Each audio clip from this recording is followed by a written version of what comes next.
Okay, હાલો બચ્ચાઓ, આજના લેક્ચરમાં chapter number 3 માં સૌથી અગત્યનો પોઈન્ટ જેને કહી શકાય એ વાતની આપણે ચર્ચા કરવાની છે. ચેપ્ટર નંબર 3 માં 4-5 અગત્યના પોઈન્ટ્સ છે અને એમાંનો એક આ અગત્યનો છે, વિદ્યુત કોષ, ઈએમએફ અને આંતરિક. સૌથી પહેલા આપણને એવું થાય કે જો પરિપથ વર્ક કરાવીએ છીએ તો એમાં એક સ્થિર પ્રવાહ આપી શકે એવી રચના હોવી જોઈએ અને એને કહેવાય વિદ્યુત કોષ. મોબાઈલમાં પણ આવી બેટરી હોય છે. એટલે બેટરી ડિટેચ કરીને આપણે જોઈ શકતા હતા, પણ જ્યારથી મોબાઈલ કોમ્પેક્ટ નાના પાતળા થતા ગયા ને સ્લિમ થતા ગયા ત્યારથી એ બેટરી એની સાથે જ અટેચ થઈ ગઈ છે. બહુ જ સ્લિમ બનાવી છે. જૂના મોબાઈલ હોય તો જોજો, આમ પાછળનો કેસ ખોલીને બહાર કાઢી શકો ને તમને બેટરી દેખાશે. હવેના મોબાઈલમાં નોર્મલી સીધું પોસિબલ નથી. સાઈઝ આમ મોટી થઈ પણ આમ જાડાઈ ઘટી. એ વિદ્યુત કોષ જ છે. શું ડિફરન્સ છે આ ને કોષમાં? તો કે સોલિડ છે, ઘન છે, લિથિયમ બેટરી છે. જ્યારે આ રાસાયણિક કોષ છે, એ પણ રાસાયણિક જ છે પણ ઘન છે. આની અંદર વિદ્યુત દ્રાવણ પ્રવાહી વપરાય છે. શરૂઆતમાં મોબાઈલ બને ને ત્યારે આવા જ કોઈક પ્રકારના વિદ્યુત કોષ હતા, મોટા જાડા સેલ હતા, વજન 500 ગ્રામ હતું. બરાબર, મોબાઈલનું પણ સમજાયું. હવે આપણે આ કોષને સમજવો છે. સૌથી પહેલા આકૃતિનું વર્ણન. તો આ જે ડ્રો કર્યું છે એ વિદ્યુત દ્રાવણ ભરેલું છે. આની અંદર પાત્ર છે, એની અંદર બે ઇલેક્ટ્રોડ છે, P+ પોઝિટિવ છે અને N નેગેટિવ ઇલેક્ટ્રોડ છે. ધનનું સ્થિતિમાન ધન અને ઋણનું સ્થિતિમાન ઋણ છે. આ બંને જોડીને પરિપથ બનાવ્યો છે અને વચ્ચે અવરોધ R જોડેલો છે. હવે જો તમે વિચારો તો P નું સ્થિતિમાન, જેને હું V+ કહું, અને condition V+ is greater than 0. એવી જ રીતે N નું સ્થિતિમાન V-, પણ અહીંયા હું લખીશ માઈનસ, ઋણ છે પણ એમાંય V- is also greater than 0. જો આ મૂલ્ય લખ્યું છે અને અહીંયા માઈનસ નિશાની છે, એટલે મૂલ્ય તો હંમેશા પ્લસ જ હોય એવું જ માની લેવાનું. બરાબર કે નહીં? પરિપથની આ સામાન્ય હકીકત. હવે થોડીક વાર માટે હું માની લઈએ કે બહારના પરિપથમાં કોઈ જ પ્રવાહ વહેતો નથી. થોડીક વાર માટે હું બોલું છું, બરાબર સાંભળજો, સમજજો. કોઈ જ પ્રવાહ વહેતો નથી. તો આ P અને N વચ્ચે નો જે વિદ્યુત સ્થિતિમાનનો તફાવત થાય કેટલો થઈ શકે? તો અહીંયા હું લખી શકું બે ઇલેક્ટ્રોડ, અને ઇલેક્ટ્રોડ કહીએ છીએ, ગુજરાતીમાં ધ્રુવ કહેવાય. બે ઇલેક્ટ્રોડ માટે સ્થિતિમાનનો તફાવત, જેને હું V કહીશ, જેને આગળ નવું નામ આપવાના છીએ પાછા. V is equal to, હું અહીંયા લખીશ V+, અહીંયા શું બોલે આપણે? તફાવત. બરાબર, તફાવત. V+ V-. રાઈટ. હવે આ જે V લખ્યો છે એને આપણે નામ આપવાના છીએ E. માટે E is equal to V+ V-. આને જ કહેવામાં આવે છે વિદ્યુત કોષનો EMF. EMF નું પૂરું નામ લખો તો એને કહેવાય ઇલેક્ટ્રો મોટિવ ફોર્સ. ગુજરાતીમાં વિદ્યુત ચાલક બળ. અંગ્રેજી વર્ડ ઇલેક્ટ્રોમોટિવ ફોર્સ. તમને એમ થાય કે આ ખરેખર બળ છે? ના, ભૂલ છે. ખરેખર આ ભૂલ છે. અહીંયા બળ એ શબ્દ ખોટો પ્રયોજાયેલો છે. ખરેખર EMF એ એક પ્રકારની ઊર્જા છે. EMF એ એક પ્રકારની ઊર્જા છે. એ ખરેખર બળ નથી. જૂના ભૂતકાળથી સમજાયું હતું કે વિદ્યુત ભારને ગતિ કરાવવા માટે બળ જોઈએ તે બળ આપે છે, એટલે એમણે અત્યાર સુધી ચાલુ રાખ્યું છે. હાલમાં સમજાઈ ગયું કે આ બળ નથી, વિદ્યુત ભારને ગતિ કરાવી હોય તો ઉર્જા જોઈએ. એટલે ખરેખર બેઝિકલી ઈએમએફ એ ઉર્જા છે, ખરેખર બળ નથી. બીજું, હવે આ જે સૂત્ર મળ્યું એની અંદર તમે એવું માની લો કે અહીંયાથી પ્રવાહ વહે છે અને હજુ પણ મારે આ જ સ્થિતિને કંઈક અલગ રીતે સમજાવવાની કોશિશ કરવી છે.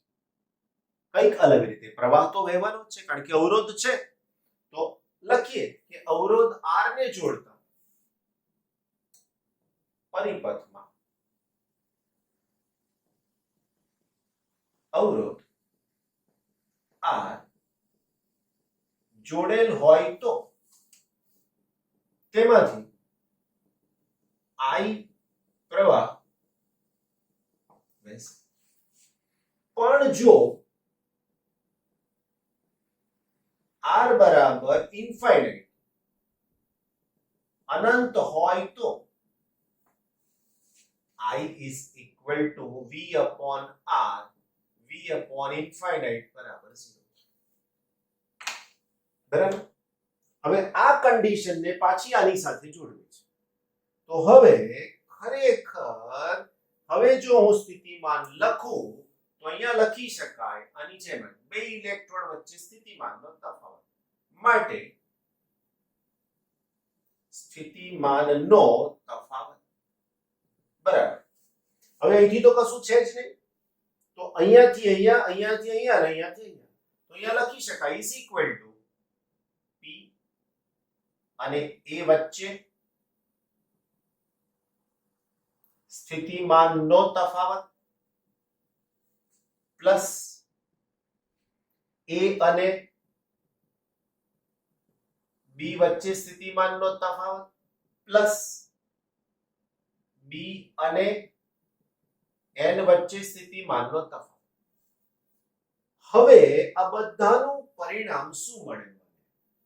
તો કે મને આ બધાનું પરિણામ મળે V plus minus V minus is equal to આનો જવાબ થાય E. અથવા તો હજી એક સ્ટેપ લખું તો V plus plus V minus is equal to E. આવું થાય મારા વાલાઓ. જ્યારે પરિપથ કામ કરે છે, પ્રવાહ પસાર થાય છે, ત્યારે બહાર પ્રવાહ ક્યાંથી પસાર થયો ખબર? P થી શરૂ થઈ, C થી D, D થી N. આ બહારના ભાગમાં પ્રવાહ. પરિપથની વિદ્યુત કોષના દ્રાવણની અંદર પ્રવાહની દિશા તો કે N થી P.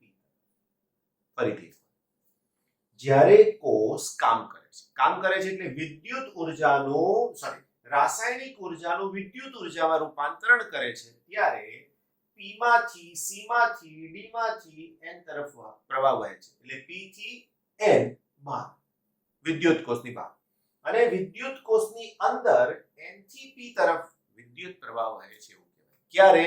જ્યારે વિદ્યુત કોષ રાસાયણિક ઉર્જાનો વિદ્યુત ઉર્જામાં રૂપાંતરણ કરે છે. છેલ્લે પાછો ડિટેલ સમજાવું છું તમને આની જ, પણ આ એક હકીકત સમજાય. અવરોધ અનંત હોય તો શું થાય એ તમને સમજાવ્યું, પણ વાસ્તવમાં અનંત અવરોધ હોતો નથી. ઓપન સર્કિટ કન્ડિશન કહેવાય. આવી જ કન્ડિશનને ઓપન સર્કિટ કન્ડિશન કહેવાય. તો અહીંયા ઓપન સર્કિટ કન્ડિશનનો મતલબ શું?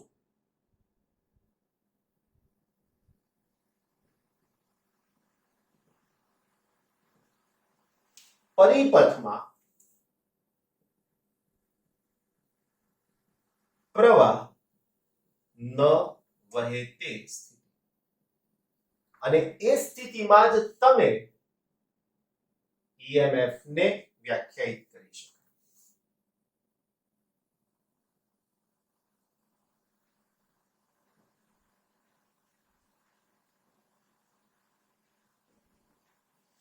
રાઈટ? વ્યાખ્યાયિત તો જ થાય. તો આ ઈએમએફ નો મતલબ બે ઇલેક્ટ્રોનની વચ્ચેનું સ્થિતિમાન છે, પણ ક્યારે? પરિપથમાં પ્રવાહ ન વહેતો હોય તે વખતની જ સ્થિતિ આની અંદર આવવી જોઈએ. પણ જો પરિપથમાં પ્રવાહ વહેતો હોય તો શું થાય? તો મારા વાલા મિત્રો, સમજીએ. જો પરિપથમાં પ્રવાહ વહેતો હોય તો V is equal to V plus V minus minus I. આ પદ પાછું ક્યાંથી આવ્યું હોય તો કશું દેખાતું નથી. સાચી વાત. તો પહેલા આ બંનેની સાથે આ છે એટલે હું લખી નાખું તો હું લખી શકું માટે V is equal to E minus I. બહુ અગત્યતા છે, હું સમજી લેજો આ સૂત્ર. બરાબર. આ V હવે નામ બદલાઈ ગયું. તફાવતની જગ્યાએ આ V ને કહેવામાં આવે છે વિદ્યુત કોષનો ટર્મિનલ વોલ્ટેજ. આ E ને તો નામ એનું એક છે EMF અને આ I એટલે પરિપથમાંથી વહેતો પ્રવાહ. પણ સર આ R શું છે? તો આ R એ વાલા મિત્રો આ વિદ્યુત કોષનો આંતરિક અવરોધ છે. લખું બધી જ વાત, ધ્યાન રાખજો. જ્યાં V બરાબર ટર્મિનલ વોલ્ટેજ. આ તો જ બને જ્યારે પરિપથમાંથી પ્રવાહ વહે. બરાબર. બીજું E બરાબર તો સામાન્ય નામ EMF. I બરાબર પરિપથમાં વહેતો પ્રવાહ. અને છેલ્લે R બરાબર વિદ્યુત કોષનો આંતરિક અવરોધ. આ વિદ્યુત કોષનો આંતરિક અવરોધ શેની પર આધાર રાખે? તો કે કોષના પ્રકાર પર આધાર રાખે. કોષનો પ્રકાર. કોષનો પ્રકાર એટલે સૂકો કોષ, ભીનો કોષ, નાલા ભીનો નહીં, ગૌણ કોષ. સૂકો કોષ એક જ દિશામાં કામ કરે. એક જ દિશામાં એટલે માત્ર ડિસ્ચાર્જ થાય, એ ચાર્જ ના થઈ શકે. આપણે રિમોટ કંટ્રોલની અંદર જે સેલ યુઝ કરીએ છીએ એ સાદા 10-15 રૂપિયાના આવે. એ 10-15 રૂપિયાના સેલ તમે જોજો સામાન્ય રીતે એકવાર યુઝ થઈ ગયા પછી ફેંકી દીધા, ડિસ્ચાર્જ જ થાય. જ્યારે મોબાઈલમાં બેટરી આવે તે વારંવાર ચાર્જ કરી શકાય છે, રાઈટ. આપણી ઘરે ટોર્ચ હોય તો રિચાર્જેબલ પણ હોય છે, રાઈટ. તો એ ચાર્જ પણ થાય અને ડિસ્ચાર્જ પણ થાય, તો એને ગૌણ કોષ કહેવાય. બાઇકની અંદર બેટરી છે, કારની અંદર છે, એક્ટિવાની, આ બધી ચાર્જિંગ થાય છે એટલે ગૌણ કોષ કહેવાય. સ્પેશિયલી એ જ ગૌણ કોષ. આ તો બધા મોબાઈલમાં યુઝ થાય તો મોડિફાઈ થયેલા છે. તો બે કોષ સમજ્યા તમે, સૂકો કોષ અને ગૌણ કોષ. એ દરેકની અંદર આવું કંઈક દ્રવ્ય હોય છે એટલે એની પાસે એનો આંતરિક અવરોધ હોય છે. એટલે જ્યારે પ્રવાહ વહે ત્યારે અહીંયા આ દ્રવ્ય થોડીક ઉર્જા વાપરી લે છે અને ઉર્જાને નામ આપ્યું છે IR અને એના ઉપરથી આ એક સૂત્ર. હવે એવું સમજી લો કે આ અવરોધ છે અને આ બેટરી છે. તો હવે આ અવરોધ વચ્ચેનો વિદ્યુત સ્થિતિમાનનો તફાવત જો મને લખવાનો કે આના માટે તો લખી શકાય પરિપથ બે પદ. આને પરિપથ એક કહીએ છીએ, આને પરિપથ બે કીધો છે. પરિપથ બે પરથી V is equal to IR લખાય. તો હું અહીંયા લખી દઉં સમીકરણ નંબર 1. સમીકરણ 1 પર ત્યાં એટલે IR is equal to E minus I. આ ડાબી બાજુ લઈ આવું છું એટલે IR plus IR is equal to E. I ને કોમન લઈ લઈએ છીએ તો I R plus R is equal to E. માટે I is equal to E upon R plus R. આવું થાય.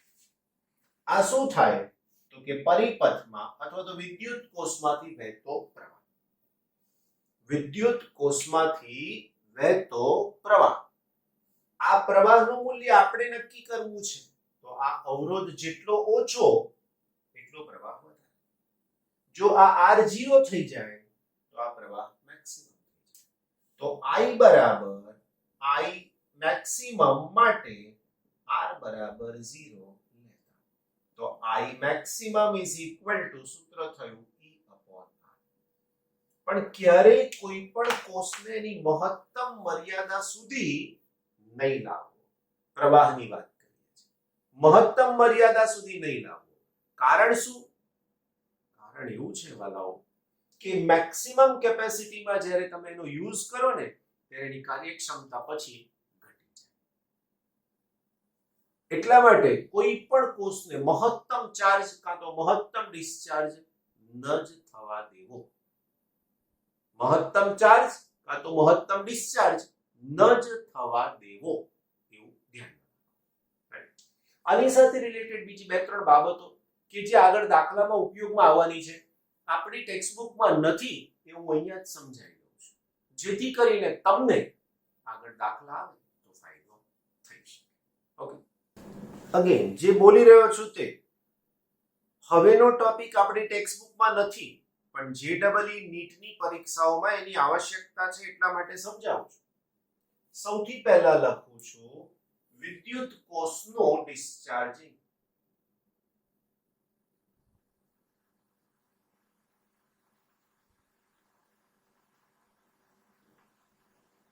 એટલે કોષ ચાર્જ છે ને આપણે એની અંદરથી ઉપયોગમાં લઈએ છીએ ઊર્જા. તો આ રાસાયણિક કોષ થઈ ગયો, એની અંદર ભરેલું રાસાયણિક દ્રવ્ય, આપણી પાસે આ ઇલેક્ટ્રોડ છે, right?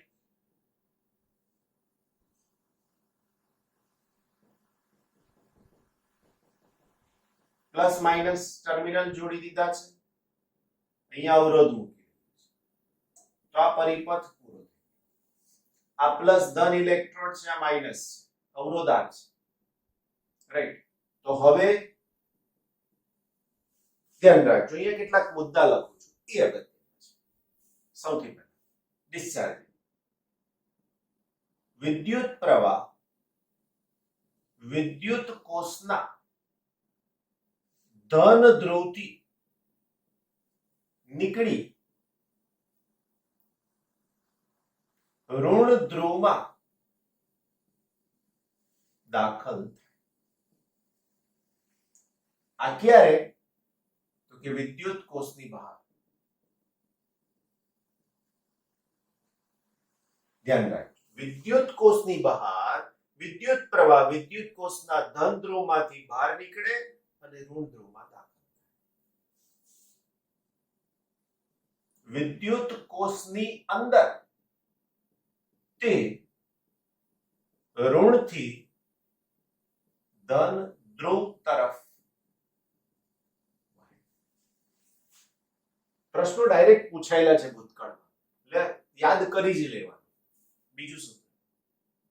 V is equal to E minus IR. હમણાં થોડી વાર પહેલા લખ્યું ટર્મિનલ વોલ્ટેજ, વિદ્યુત કોષનું વિદ્યુત ચાલક બળ, વિદ્યુત પ્રવાહ અને આંતરિક અવરોધ. આ ડિસ્ચાર્જિંગની ઘટના. હવે સમજીએ છીએ ચાર્જ. તો એના માટે પરિપથમાં તમારે જે ગોઠવણ વધારવાની થાય, કંઈક નવી ગોઠવણ કરવી પડે, તે શું હોઈ શકે? તો કે કોષ તો આનો આ જ રાખીશું, કઈ જ નહીં બદલીએ. ધ્યાન રાખજો.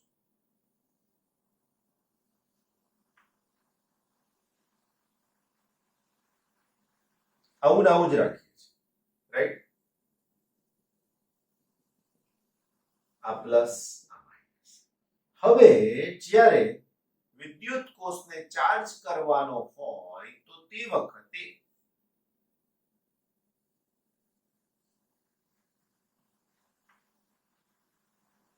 તમને એમ થાય કે આર ખસેડીને અહીંયા લઈ જવાનું? ના, આ આર અને આ આર અલગ છે. હવે શું થાય તે વિદ્યુત કોષમાં પ્લસ અહીંયા છે ને માઇનસ અહીંયા છે, આવી રીતના પ્રવાહ મળશે.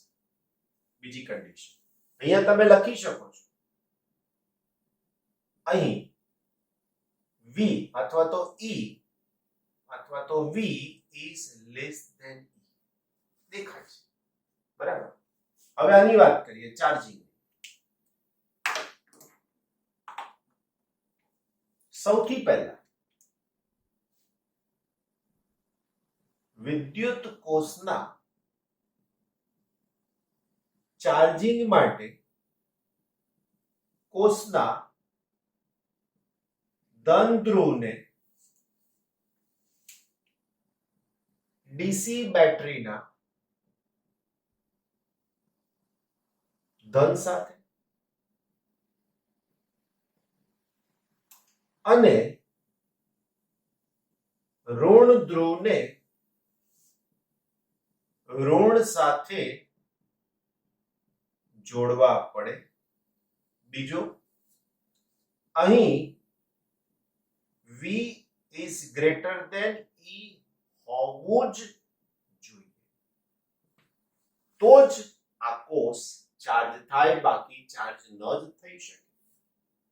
તમારા ઘરે પાવર બેંક છે. પાવર બેંક એટલે આ થઈ ગયું, અને મોબાઈલની બેટરી એટલે આ છે. રચના જુદી છો પાછું. બીજું, આની જેમ વિદ્યુત કોષની બહાર પ્રવાહ કઈ બાજુથી કઈ બાજુ હોય?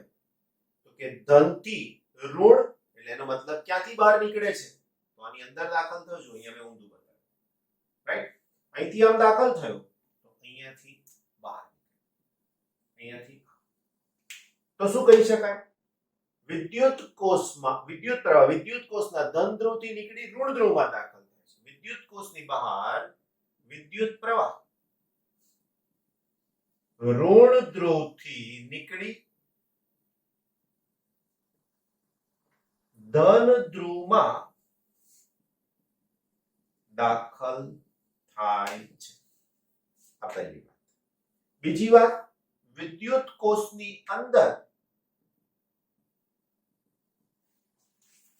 ધન ધ્રુવથી ઋણ ધ્રુવ તરફ, અહીંયા ઋણથી ધન હતું, વિદ્યુત કોષની અંદર ધન ધ્રુવથી ઋણ ધ્રુવ તરફ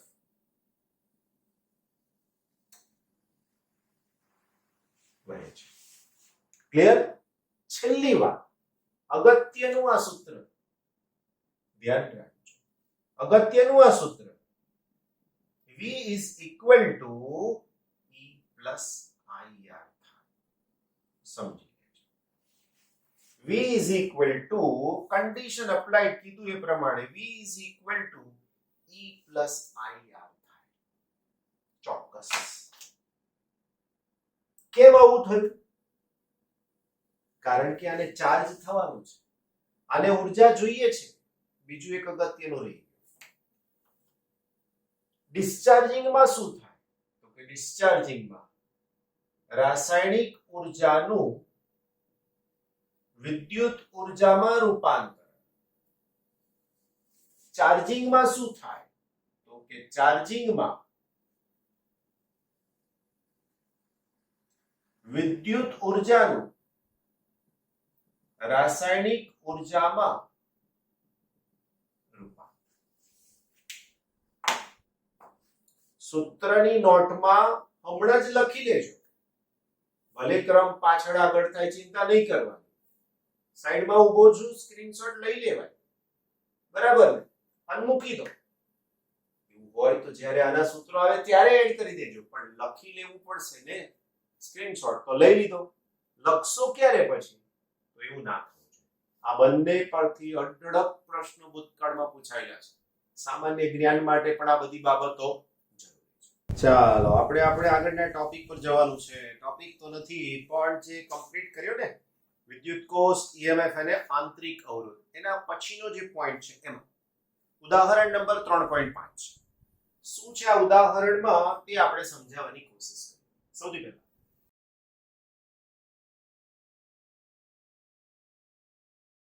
આકૃતિ 3.19 માં દર્શાવ્યા મુજબ 1 ઓહ્મના આંતરિક અવરોધ ધરાવતી 16 વોલ્ટની બેટરી સાથે અવરોધોનું એક નેટવર્ક જોડેલું છે.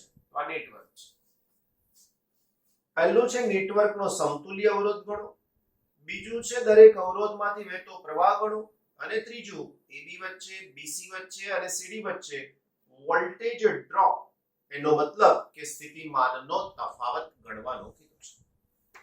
એક પછી એક ટોપિક આપણે શોધતા અંદર જે પૂછ્યા છે પ્રમાણે ગણતરી કરતા છે. નંબર 1 તો પહેલું શોધવું હોય તો મને આ બંને અને આ બંનેના સમાંતર જોડાણનો પરિણામી અવરોધ શોધવો પડે. તો લખીએ 4 ઓહમના બે અવરોધોના સમાંતર જોડાણ માટે પરિણામી અવરોધ.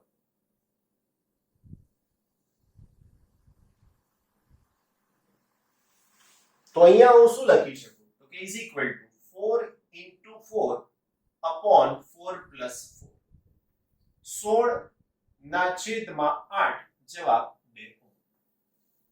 હવે જો આ જ વસ્તુ તમને જેડબલઈ નીટ લેવલે પૂછી હોય તો માનસિક રીતે તૈયાર રહેવાનું કે જેટલા પણ મૂલ્યના અવરોધો સમાન હોય અને એને સમાંતરે જોડ્યા હોય તો એના છેદમાં એ સંખ્યા લખી દેવાની. 4 ઓહમના બે અવરોધ છે 4 ના છેદમાં 2 જવાબ 2 ઓહમ. સાચો જ પડે, કોઈ મુશ્કેલી જ ના. એવી જ રીતે હવે 12 અને 6 ઓહમ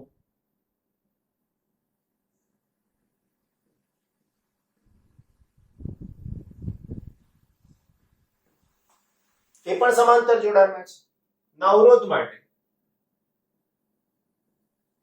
સમતુલ્ય અવરોધ બરાબર એ જ સ્ટ્રેટેજી આપણે 12 6 12 + 6. હવે અહીંયા હું આવું આવું જ રાખીશ 12 અને 6 18 થાય. ઓકે 6 ગુણાકારમાં 3 18 3 ગુણાકારમાં 4 આનો આન્સર થઈ જશે 4.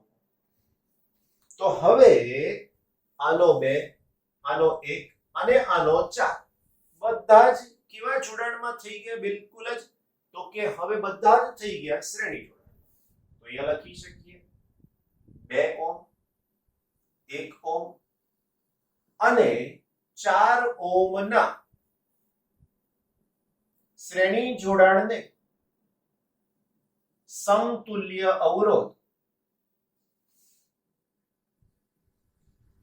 બરાબર 1 2 plus 1 plus 4 is equal to 7. Clear? તો જોઈએ પહેલાનો આન્સર 7 ઓહમ થઈ ગયો. હવેનો પ્રશ્ન બીજો જે શોધવાનો છે તે નેટવર્કનો સમતુલ્ય અવરોધ પછી દરેક અવરોધમાંથી વહેતો પ્રવાહ. બીગણીય છે. દરેક અવરોધમાંથી વહેતો પ્રવાહ શોધું મારા વાલાઓ. એના પહેલા હું આખા પરિપથમાંથી વહેતો પ્રવાહ શોધી લઉં. અહીંયા લખું પરિપથમાં વહેતો પ્રવાહ I is equal to E upon R plus I. આને નામ આપી દઉં. તો હવે એનો આન્સર થઈ જાય 16 વોલ્ટની બેટરી.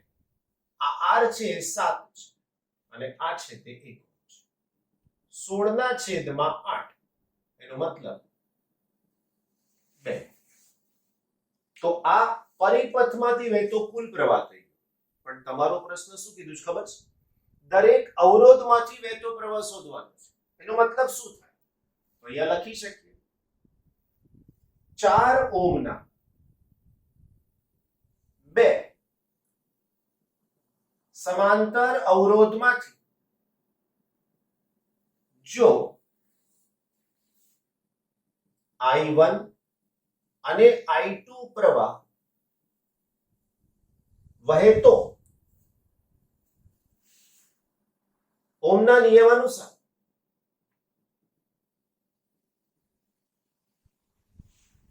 આની સાથેના વિદ્યુત સ્થિતિમાન અને આની સાથેનો વિદ્યુત સ્થિતિમાન સમાન મળી શકે છે.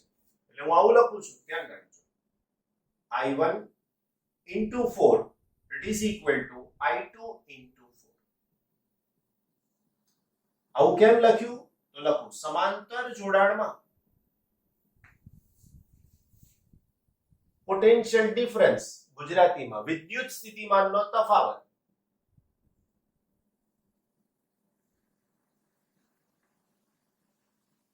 સમાન મળે. એટલા માટે હવે ચોક્કસ 4 અને 4 કેન્સલ થઈ જાય માટે I1 is equal to I2. માટે કુલ તો 2I છે તમારી પાસે, I is equal to 2 ampere છે. હવે આના બે સરખા ભાગ કરો માટે I1 બરાબર I2 બરાબર, એટલે 4 ઓહ્મના દરેક અવરોધમાંથી વહેતો પ્રવાહ 1 એમ્પિયર છે. નક્કી 1 ઓહ્મના અવરોધમાંથી વહેતો પ્રવાહ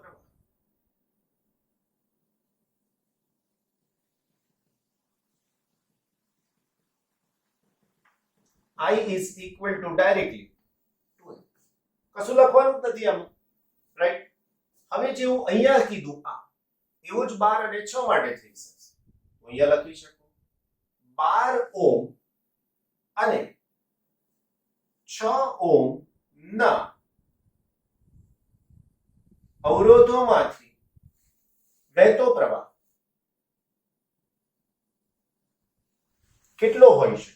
તો આના અવરોધમાંથી વહેતો પ્રવાહ I3 અને I4 હોય તો શું થાય?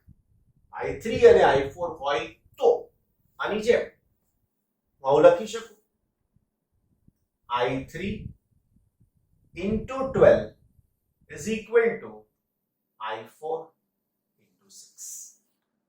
સમજાયું? હવે હું આને સમજવાની કોશિશ કરું તો અહીંયા તમને આ કેન્સલ તો બે થાય, તો આનો જવાબ થાય I4 is equal to 2I3. Right? Check કરતા રહીએ છું. I4 is equal to 2I3. પરંતુ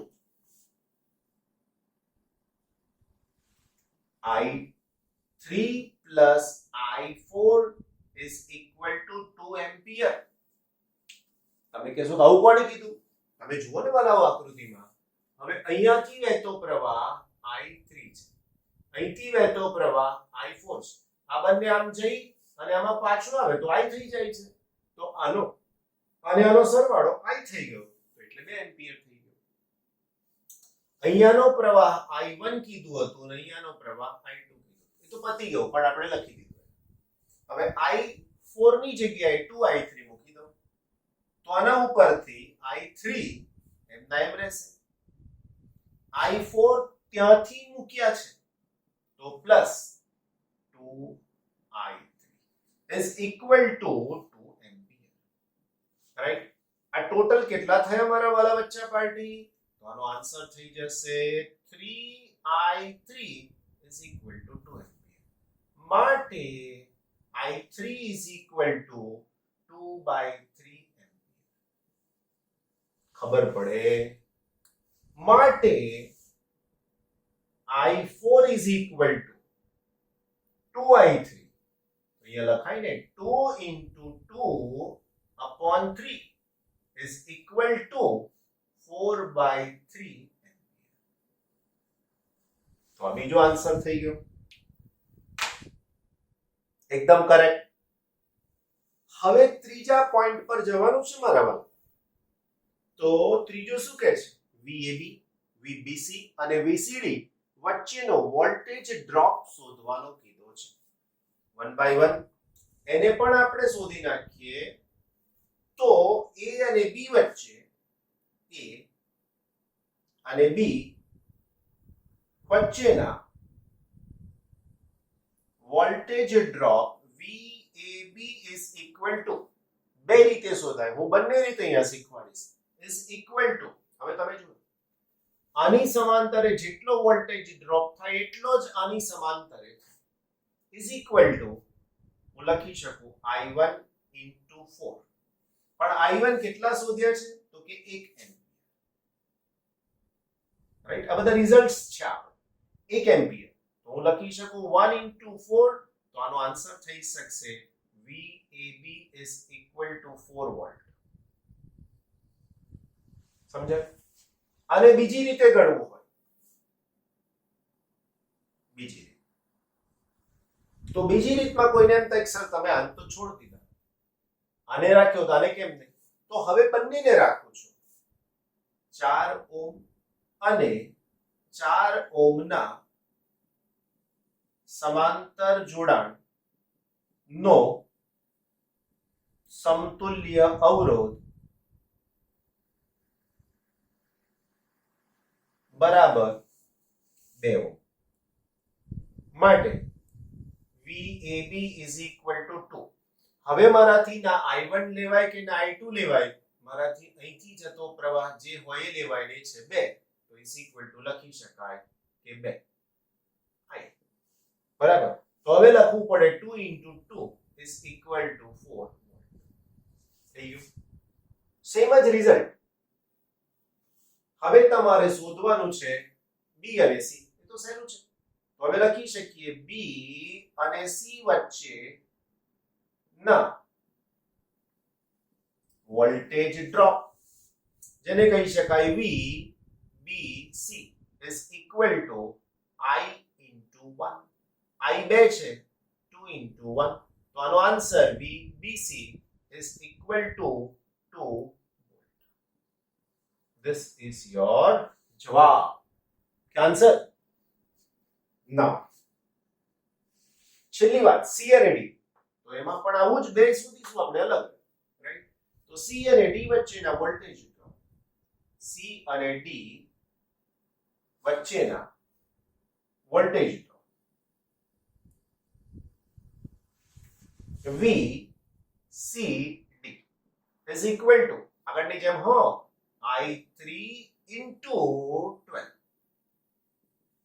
બચ્ચાઓ I3 એટલે 2/3. So 2/3 into 12. 3 છે ને 12 છે એટલે 4 થાય. 4 અને 2 એનો મતલબ કે VCD is equal to answer થઈ શકશે 8 વોલ્ટ. એકદમ સમજાઈ ગયું કે નહીં? હવે જો તમને આની જેમ બીજી રીત કરવી હોય આમાં, તો બીજી લખું છું 12 ઓમ અને 6 ઓમના સમાંતર જોડાણ માટે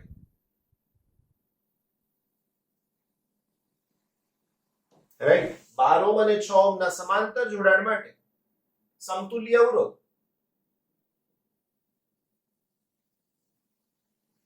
શું થાય મારા વાલા? શોધ્યો છે બચ્ચા પાર્ટી. કેટલો થાય? તો આપણે શોધ્યો 12 અને 6 4 બરાબર છે. અહીંયા લખીશ માટે હવે VCD is equal to 4 અને into I. પાછો I પ્રવાહ એટલે 2, તો 4 into 2. So therefore VCD is equal to 8.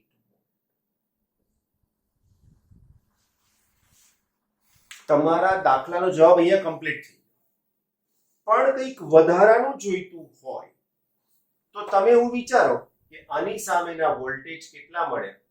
તો કે પહેલામાં મળ્યા C ની અંદર વોલ્ટેજ મળ્યા 4. આની સાથે કેટલા મળ્યા? તો કે બીજાની અંદર મળ્યા છે 2. તો 4 અને 2 રાઈટ કેટલા થઈ ગયા? 6. ધ્યાન રાખજો. અહીંયા હું લખી શકું આ બેની સમાંતરે 4 વોલ્ટ. 4V લખી કારણ કે જગ્યા ઓછી છે. 4 આના માટે લખું તો 2, આના માટે લખું તો 8. હવે સમજો 8 અને 2 10, 10 ને 4 14, લાગુ પાડીએ છે તો 16 છે. 8 ને 2 10 ને 4 14, લાગુ તો 16 પાડીએ છે. તો 2 ની ઘટ ક્યાં થઈ? એ 2 ની ઘટ રાઈટ બેટરીના આંતરિક અવરોધમાં. તો લખવું હોય તો લખી શકાય બેટરીના આંતરિક અવરોધમાં વોલ્ટેજ ડ્રોપ બરાબર 2 into I is equal to બરાબર સોરી 1 છે 1 into I is equal to 1 into 2 is equal to 2. તો હવે તમને આ આખો સરવાળો 4 2 2 અને અહીંયા પણ 2 એમ મળી અને 16.